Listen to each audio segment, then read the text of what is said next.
রহমানির রহিম। আমার প্রিয় ছাত্র ছাত্রীবৃন্দ, বিডি টাইম স্কুলের পক্ষ থেকে সবাইকে স্বাগতম।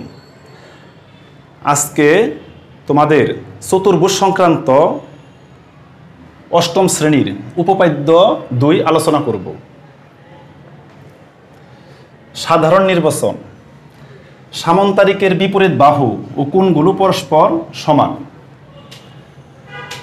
এখানে এ বি সিডি একটি সামন্তরিক, এটার বিপরীত বাহু এ বি এবং সিডি সমান, এডি এবং বিসি সমান এবং বিপরীত কোণগুলি সমান। বিশেষ নির্বাচন। মনে করি এ বি সিডি একটি সামন্তরিক এবং এসি ও বিডি দুইটি কর্ণ। তাহলে এখানে এসি একটা কর্ণ আর বিডি আর একটা কর্ণ। বিডি কর্ণটা আমি পরে যোগ করতেছি, কারণ তোমাদের বোঝানোর সুবিধার্থে এটা পরে যোগ করব। প্রমাণ করতে হবে যে A B equal to CD, A B equal to CD, আর এই যে এডি ইকাল টু বিসি, অর্থাৎ বিপরীত বাহু সমান এবং বিপরীত কোণ সমান। কোণ ডি ইকাল টু কোণ বি এবং কোণ এ ইকাল টু কোণ সি। এই কয়টা জিনিস আমাদের প্রমাণ করতে হবে।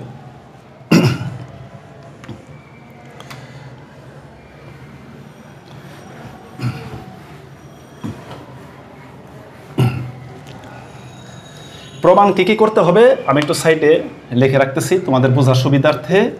এ বি ইকাল টু সিডি, আর হইল এডি ইকাল টু বিসি, কোণ বি ইকাল টু কোণ ডি এবং কোণ এ ইকাল টু কোণ সি। এই সবগুলি জিনিস আমাদের প্রমাণ করতে হবে। এটা প্রমাণ করার জন্য আমাদের এই বিষয়বস্তুগুলি আগে বুঝতে হবে। বিষয়বস্তুগুলি আগে বুঝাই, তারপরে আমরা প্রমাণ আরম্ভ করব। একান্তর কোণ।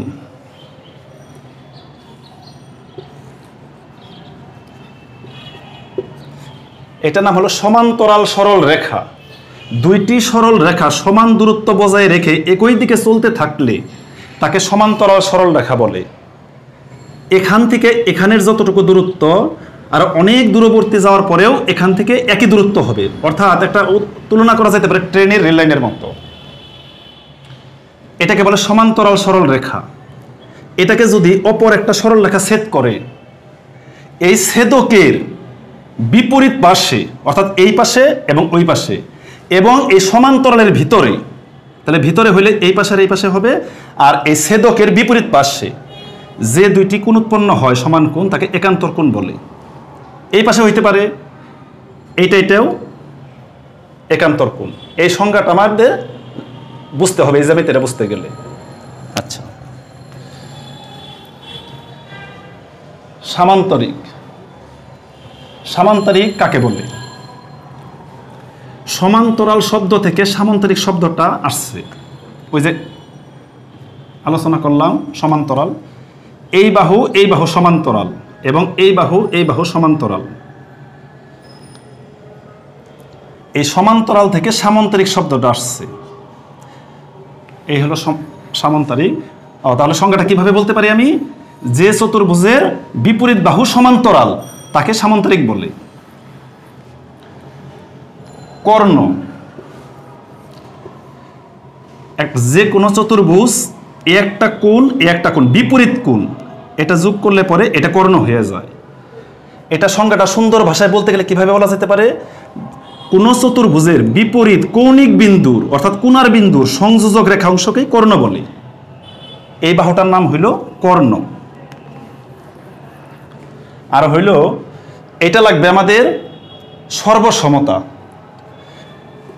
চারভাবে সর্বসম করা যায়। এই জ্যামিতিটা বুঝতে গেলে এই সর্বসমতাটা লাগবে। এই কোণ সমান, এই কোণ সমান, এই বাহু সমান। এই ত্রিভুজটাকে উঠে নিয়ে যদি আমি এইটার উপরে বসাই, তাহলে পরিপূর্ণভাবে মিলে যাবে। 4টা পদ্ধতি আছে মিলে যাওয়ার, তার মধ্যে এইটা আমাদের লাগবে এই জ্যামিতি প্রমাণের জন্য। অন্য 3টা আলোচনা আমি এখন করা হইল না। এখানে আমাদের প্রমাণ করতে হবে এ বি ইকাল টু সিডি, অর্থাৎ এ বি বাহু ইকাল টু সিডি বাহু, এডি বাহু ইকাল টু বিসি বাহু, মানে বিপরীত বাহু সমান এবং বিপরীত কোণ সমান। এটার বিপরীত কোণ এইটা, অর্থাৎ কোণ ডি ইকাল টু কোণ বি, কোণ এ ইকাল টু কোণ সি। প্রমাণ। আচ্ছা, কি করলে আমাদের এগুলি সমান বলা যাবে? আমরা যদি এই দুইটা ত্রিভুজ সর্বসম করি, ত্রিভুজ সর্বসম হইল সর্বসম, সর্ব মানে সব কিছু, সমান মানে সমান, সব কিছু সমান হয়ে যাবে। আমরা যদি এই দুইটা ত্রিভুজ সর্বসম করি তাহলে কি দাঁড়ায়? তখন আমরা এই বাহুগুলি সমান বলতে পারবো। সর্বসম করতে গেলে চারটার যে কোনো একটাই পড়তে হবে সর্বসমতায়। এখন আমাদের দেখতে হবে কোনটাই পড়ে, এটা একটা অ্যানালাইসিস করা দরকার। এখানে শর্ত আছে এ বি সমান্তরাল ডিসি, যে সামান্তরিকের সূত্র, এই বাহু সমান্তরাল। আচ্ছা, সমান্তরালকে যদি এখানে আরেকটা বাহু দ্বারা ছেদ করি তাহলে একান্তর কোণ সমান হয়। এইটা এটার ভিতরে আসছে, আমি বোঝানোর জন্য এটা মিশা ফেলাইলাম। এ বি সমান্তরাল সিডি, তাহলে এসি যদি ছেদক হয় তাহলে এই কোণ দুইটা অবশ্যই সমান হবে, একান্তর কোণ। এইটা এটার সাথে মিলছে। আচ্ছা, আবার এটা যোগ করি, মানে আগের অবস্থায় আনি। এডি সমান্তরাল বিসি, এডি সমান্তরাল বিসি, এসি ছেদক, তাহলে এই কোণটা সমান হবে। এই যে সমান্তরালের ভিতরে ছেদকের বিপরীত পাশে যে রাইট ডিসি দুইটা একান্তর কোণ। আবার এ বি সমান্তরাল ডিসি, এসি ছেদক, এই ক্রস ডিসি, এই দুইটা একান্তর কোণ সমান। জিনিসটা ক্লিয়ার বুঝতে হবে।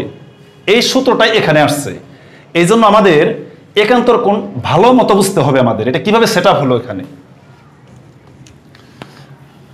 আচ্ছা, আমরা প্রমাণটা আরম্ভ করার আগে সম্পূর্ণ ব্রেনে অ্যানালাইসিস করে নেব, মানে মুখে মুখে করে নেব, পরে আমরা প্রমাণটা লিখব। আচ্ছা, এটা আমি আলাদাভাবে আঁকি।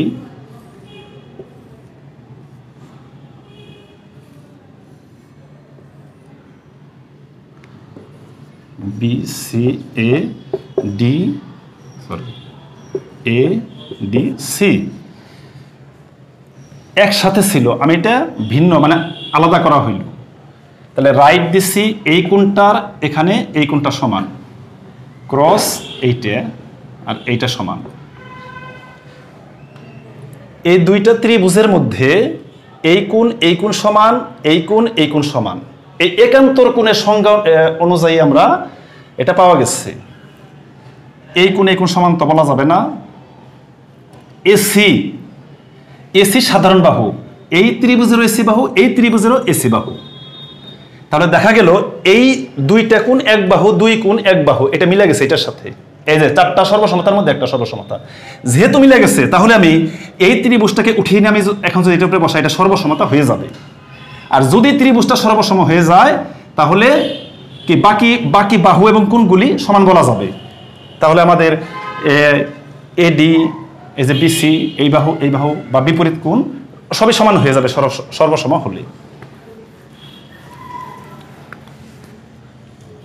কিভাবে সূত্রগুলি ব্যবহার হয়েছে আমি বুঝাইলাম, এখন আমি প্রমাণটা লিখে দেব। প্রমাণ: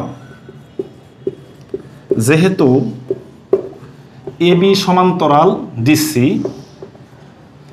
যখন স্টুডেন্টরা এই অ্যাপ্লাইগুলি বুঝবা তখন এই ভাষা অটো এসে পড়বে আর কি। এ বি সমান্তরাল ডিসি এবং এসি উহাদের ছেদক, এসি উহাদের ছেদক, এসি উহাদের ছেদক, তাহলে কি একান্তর কোণ সমান।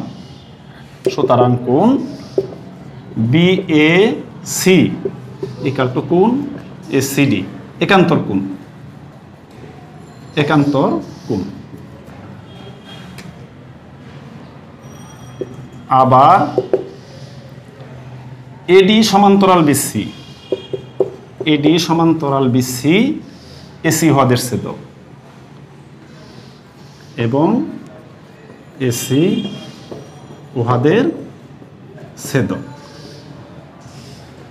তাহলে সুতরাং কোণ ডিএসি, ডিএসি ইকুয়াল টু কোণ এসিবি, এসিবি। এই যে বিএসি এই ক্রস এইটা ইকাল টু কোণ ACD, আর এটা রাইট DAC ইকাল টু কোণ ACB। দুইটাতে কোণ সমান হইল।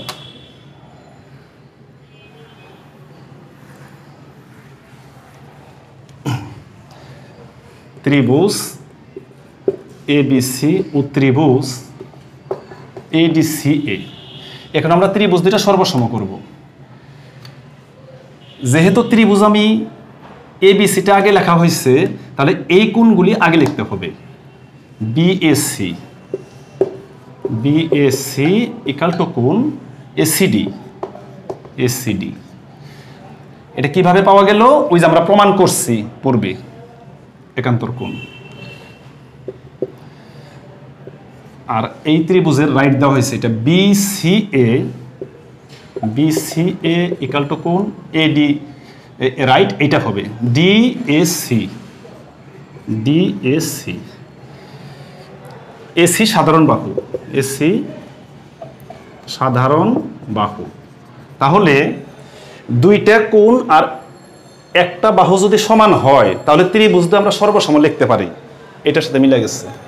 তাহলে ত্রিভুজদ্বয় সর্বসম, ত্রিভুজদ্বয় সর্বসম।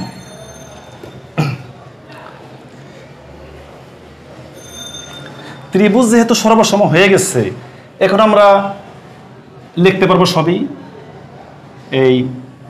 এই বাহু সমান, এই বাহু সমান, এই ত্রিভুজের এই কোণ সমান। সর্বসম হয়ে গেলে সবই সমান হয়ে যায়। বাকিগুলি দুইটা ঘর যখন আমাদের সমান হয়ে যায়, তখন আমাদের বাকি সবকিছু সমান হয়ে যাবে। দুইটা ঘরের ভিতরে যদি বলে এই দুইটা ঘর সমান নাকি, যদি দৈর্ঘ্য প্রস্থ উচ্চতা তিনটা সমান করা হয়, বাকিগুলি অনায়াসে সমান হয়ে যাবে, আর কিছু মাপার দরকার নাই। একটি ত্রিভুজের 6টা অঙ্গ, 3টা বাহু 3টা কোণ, যখন শর্ত অনুযায়ী এই 2 কোণ 1 ভর সমান হয়েছে, বাকিগুলি অটো সমান হয়ে যাবে। তাহলে যেহেতু আমরা সর্বসম করা হয়েছে, তাহলে আমরা যেগুলি প্রয়োজন ওই সমানগুলি আমরা লিখব। এখানে এই ত্রিভুজের এই বাহুটা নেই, আর এইটা সমান দেওয়ার দরকার নাই। তাহলে AB ইকাল টু DC, আর BC ইকাল টু AD। আর এই কোণগুলি আমি লিখতে পারবো এখন। কোণ বিও লেখা যায়, আর ABCও লেখা যায়। কোণ B ইকাল টু কোণ D। এখানে এই দুইটা আর এটা প্রমাণ হয়ে গেছে। কোণ A আর কোণ C প্রমাণ করা বাকি আছে।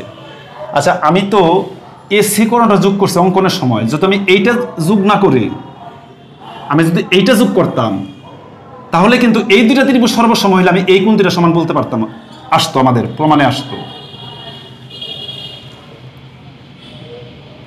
তাহলে BD যোগ করে প্রমাণ করা যায় যে, তাহলে কোণ A ইকাল টু কোণ C, কোণ A ইকাল টু কোণ C প্রমাণিত।